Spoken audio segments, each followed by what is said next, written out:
ಅಂದು ಮಚ್ಚು ಇಂದು ಸಿಗರೇಟ್ ಹಿಡಿದು ಪೋಸ್. ಬಿಗ್ ಬಾಸ್ ಮಾಜಿ ಸ್ಪರ್ಧಿ ರಜತ್ ಅವರು ಇದೀಗ ಮತ್ತೊಂದು ವಿವಾದಕ್ಕೆ ಗುರಿಯಾಗಿದ್ದಾರೆ. ನಿಮಗೆ ನೆನಪಿರಬಹುದು, ಈ ಹಿಂದೆ ಮಚ್ಚು ಹಿಡಿದು ರೀಲ್ಸ್ ಮಾಡಿ ಜೈಲ್ ಪಾಲಾಗಿದ್ರು. ಇದೀಗ ಸಿಗರೇಟ್ ಹಿಡಿದು ರೀಲ್ಸ್ ಮಾಡಿ ಮತ್ತೆ ವಿವಾದವನ್ನ ಮೈಮೇಲೆ ಎಳೆದುಕೊಂಡಿದ್ದಾರೆ ಬಿಗ್ ಬಾಸ್ ಮಾಜಿ ಸ್ಪರ್ಧಿ ರಜತ್ ಅವರು. ಮೈಸೂರಿನ ಹಳೆ ಡಿಸಿ ಕಚೇರಿ ಕಟ್ಟಡದ ಬಳಿ ಶೂಟ್ ಮಾಡಲಾಗಿದೆ. ಪಾರಂಪರಿಕ ಕಟ್ಟಡದ ಬಳಿ ಸಿಗರೇಟ್ ಸೇತಾ ಪೋಸ್ ಕೊಟ್ಟಿದ್ದಾರೆ. ಫೋಟೋ ಶೂಟ್ ಮಾಡಿಸಿ ಇನ್ಸ್ಟಾಗ್ರಾಂನಲ್ಲಿ ಆ ರೀಲ್ಸ್ ಅನ್ನು ಅಪ್ಲೋಡ್ ಕೂಡ ಮಾಡಿದ್ದಾರೆ. ಧೂಮಪಾನದ ಸಂದೇಶವನ್ನ ಹಾಕದೆ ವಿಡಿಯೋವನ್ನ ಅಪ್ಲೋಡ್ ಮಾಡಿದ್ದಾರೆ ಅನ್ನೋದು ಇದೀಗ ನೆಟ್ಟಿಗರ ಕೆಂಗಣ್ಣಿಗೆ ಗುರಿಯಾಗಿದೆ.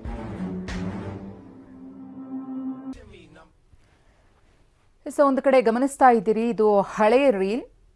ಯಾವ ರೀತಿಯಾಗಿ ಕೈಯಲ್ಲಿ ಮಚ್ಚು ಹಿಡಿದು ಅವರು ರೀಲ್ಸ್ ಅನ್ನು ಮಾಡಿದ್ರು ಅಂತ ಹೇಳಿ ಸಾರ್ವಜನಿಕವಾಗಿ ಈ ರೀತಿಯಾಗಿ ಮಾರಕಾಸ್ತ್ರಗಳನ್ನು ಪ್ರದರ್ಶನ ಮಾಡಿದ್ದಕ್ಕೆ ಜೈಲು ಪಾಲಾಗಿದ್ರು ವಿನಯ್ ಗೌಡ ಮತ್ತು ರಜತ್. ಇದೀಗ ಸಿಗರೇಟ್ ಸೇದಿದ್ದಾರೆ. ಸಿಗರೇಟ್ ಸೇದಿ ರೀಲ್ಸ್ ಅನ್ನು ಮಾಡಿದ್ದಾರೆ. ಆದರೆ ಒಂದು ಡಿಸ್ಕ್ಲೈಮರ್ ಹಾಕಬೇಕಾಗುತ್ತೆ, ಧೂಮಪಾನ ಆರೋಗ್ಯಕ್ಕೆ ಹಾನಿಕಾರಕ ಅಂತ ಹೇಳಿ. ಆದರೆ ಅದನ್ನು ಹಾಕಿಲ್ಲ. ಅದೇ ವಿಚಾರದಲ್ಲಿ ಇದೀಗ ರಜತ್ ಟೇಕಿಗೆ ಗುರಿಯಾಗಿದ್ದಾರೆ. ರೀಲ್ಸ್ ಅನ್ನ ಮಾಡಿ ಫೋಟೋಶೂಟ್ ಅನ್ನು ಕೂಡ ಮಾಡಿಸಿದ್ದಾರೆ. ಎಲ್ಲೋ ಒಂದು ಕಡೆ ಮಾಡುವಂತಹ ಸಣ್ಣ ಸಣ್ಣ ತಪ್ಪುಗಳಿಂದ ರಜತ್ ಪದೇ ಪದೇ ವಿವಾದಕ್ಕೆ ಗುರಿಯಾಗ್ತಿದ್ದಾರೆ. ಸಾರ್ವಜನಿಕವಾಗಿ ಸ್ಮೋಕಿಂಗ್ ಮಾಡಿದಂತಹ ಸಂದರ್ಭದಲ್ಲಿ ಅದು ಯಾವುದೇ ಉದ್ದೇಶಕ್ಕಿರಬಹುದು, ಕಮರ್ಷಿಯಲು ಅಥವಾ ಅವರ ಬೇರೆ ಬೇರೆ ಏನು ಸಿನಿಮಾ ರಂಗಕ್ಕೆ ಸಂಬಂಧಪಟ್ಟವರಾಗಿರೋದ್ರಿಂದ ರೆಕಾರ್ಡಿಂಗ್ಗಳು ಶೂಟ್ಸ್ಗಳು ಆಗ್ತಾನೆ ಇರುತ್ತೆ. ಆದರೆ ಸಾರ್ವಜನಿಕವಾಗಿ ಇರೋದ್ರಿಂದ ಅವರು ಒಂದಷ್ಟು ಜಾಗೃತಿಯನ್ನು ವಹಿಸಬೇಕಾಗುತ್ತೆ. ಧೂಮಪಾನ ಆರೋಗ್ಯಕ್ಕೆ ಹಾನಿಕಾರ ಅಂತ ಹೇಳಿ ಅದೊಂದು ಲೈನ್ ಅನ್ನು ಹಾಕಿದಿದ್ರೆ ರಜತ್ ಇವತ್ತು ಈ ಒಂದು ವಿವಾದಕ್ಕೆ ಗುರಿಯಾಗ್ತಿರಲಿಲ್ಲ.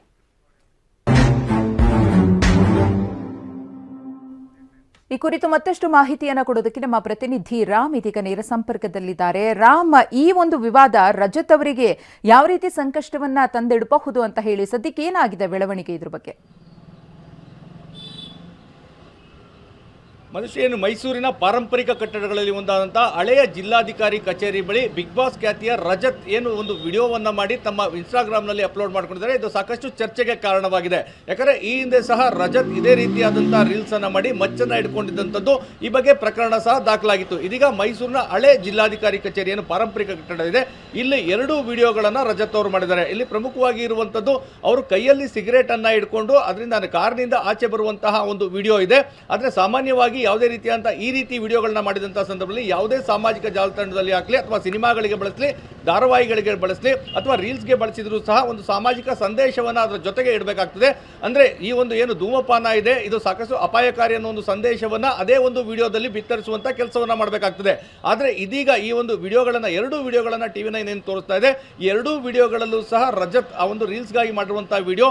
ಆದರೆ ಯಾವುದೇ ರೀತಿಯಂಥ ಸಾಮಾಜಿಕ ಸಂದೇಶಕ್ಕೆ ಇಲ್ಲಿ ಯಾವುದೇ ರೀತಿಯಂಥ ಗೊತ್ತನ್ನು ನೀಡಿಲ್ಲ. ಇದು ಬೇರೆ ರೀತಿಯಾದಂಥ ಸಂದೇಶಗಳನ್ನು ನೀಡಲಾಗ್ತದೆ. ಹೀಗಾಗಿ ಸಾಮಾಜಿಕವಾಗಿ ಈ ರೀತಿಯಾಗಿ ಸಾರ್ವಜನಿಕವಾಗಿ ಸಿಗರೇಟನ್ನು ತೆಗೆದುಕೊಂಡು ವಿಡಿಯೋವನ್ನು ಮಾಡಿರುವಂಥದ್ದು ಎಷ್ಟರ ಮಟ್ಟಿಗೆ ಸರಿ ಅನ್ನೋ ಒಂದು ಚರ್ಚೆ ಶುರುವಾಗಿದೆ. ಇದರ ಜೊತೆಗೆ ಮೈಸೂರು ಹಳೆಯ ಜಿಲ್ಲಾಧಿಕಾರಿ ಕಚೇರಿ ಇದೆ. ಇದು ಪಾರಂಪರಿಕ ಕಟ್ಟಡ, 100 ವರ್ಷಕ್ಕೂ ಹೆಚ್ಚಿನಂಥ ಒಂದು ಕಟ್ಟಡ ಇದೆ. ಇದರ ಬಳಿ ಒಂದು ಚಿತ್ರೀಕರಣವನ್ನು ಮಾಡುವ ಮುನ್ನ ಅನುಮತಿಯನ್ನು ಪಡೆದುಕೊಂಡಿದ್ರಾ ಅಥವಾ ಇಲ್ವಾ, ಇದೆಲ್ಲವೂ ಸಹ ಈಗ ಸಾಕಷ್ಟು ಚರ್ಚೆಗೆ ಕಾರಣವಾಗ್ತಾ ಇದೆ. ಮಧುಶ್ರೀ, ಧನ್ಯವಾದ ರಾಮ್ ತಮ್ಮ ಮಾಹಿತಿಗಾಗಿ.